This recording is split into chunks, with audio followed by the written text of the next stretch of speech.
ever noticed this? Isn't it funny how when you ask people to describe their weaknesses, they always manage to turn it around and make it sound like a strength? You know, the person says, my weakness is that I care too much.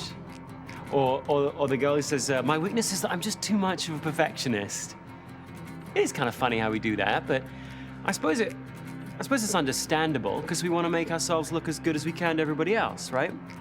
What's much less easy to understand, though, is that when you ask people to describe their strengths, I mean, the very things that would make them look really good to everybody else, they wind up being so vague, so vanilla, so bland in describing their strengths.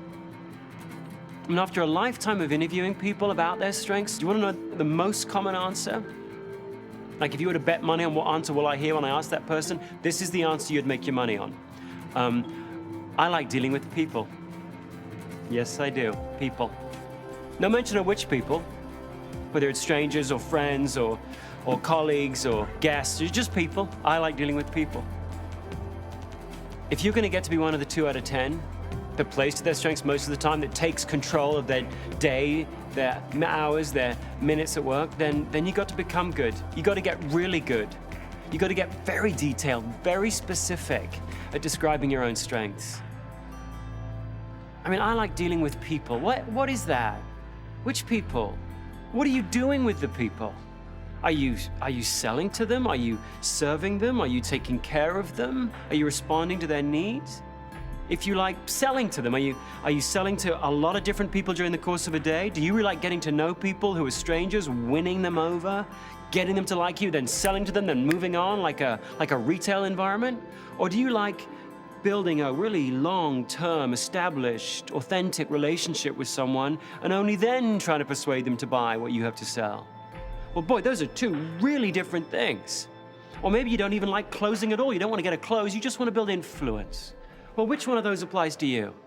Or does neither apply to you? But if you're going to get to be one of the 2 out of 10, you've got to get to that level of detail, that level of granularity in describing your strengths. The good news is, I mean, daunting though that sounds, the good news is that isn't actually as hard as it seems. You don't need a psychologist or a manager or a teacher or an HR department even to tell you what your strengths are. You can do this because your strengths have certain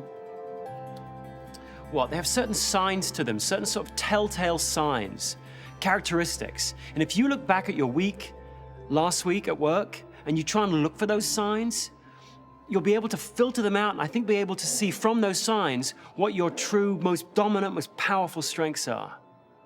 Here's the first sign, and yeah, I mean, it's an obvious one, but pay attention to it. Your strengths have a yearning quality to them.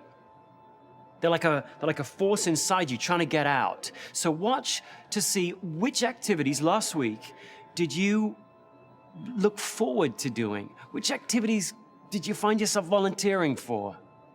Now, there may not be that many of them because you did a lot of stuff last week, but see whether you can pull the curtain aside a wee bit and look for which were those activities you actually look forward to doing. Here's a second sign. Your strengths are those things you're naturally inquisitive about, right? When you start doing an activity that's around a strength of yours, you don't struggle to concentrate, do you? Your mind doesn't wander. You're like in the moment, you're in the zone, you're focused, you're concentrated. Time just sort of zips by and you look up and like a whole hour's gone by. Okay, what were those activities last week? Were there any activities that you stay inquisitive around, that you keep learning around, that you keep researching around? Those are all great signs of a strength. And then last, your strengths have this restorative quality to them, don't they? When you're done with them, you may be physically tired, but you're not psychologically drained, you're not empty, you're not depleted. You're actually uplifted, you're sustained, they fulfill you. That's actually why you want to do them again, because you want that feeling again. Okay, look for those activities. Were there any activities last week that left you feeling kind of magnificent? What were they?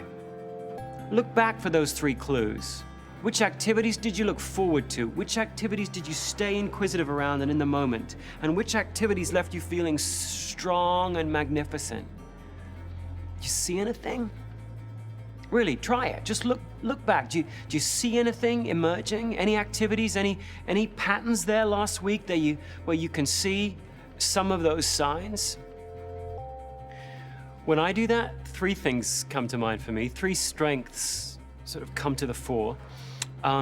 First, I interviewed a really good housekeeping supervisor. She's got 13 housekeepers she manages. She's brilliant at it. I love doing that, interviewing anybody who's really good at their job about why they're good.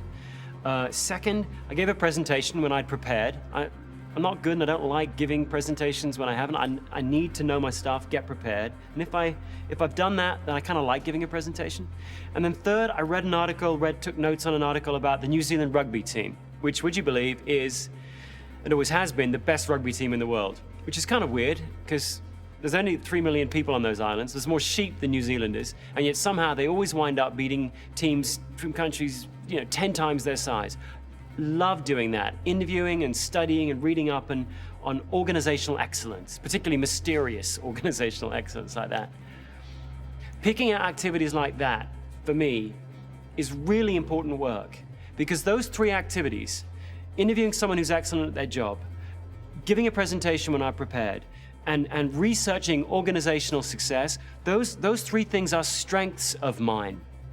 Now, in saying that, I'm not saying I'm good at them. I mean, I'm not bad at them, but I'm not great at them. I mean, with each of them, I have huge room to grow, huge improvement that's got to be made in each one of those. All I'm saying is those three activities, those three very specific activities, make me feel strong.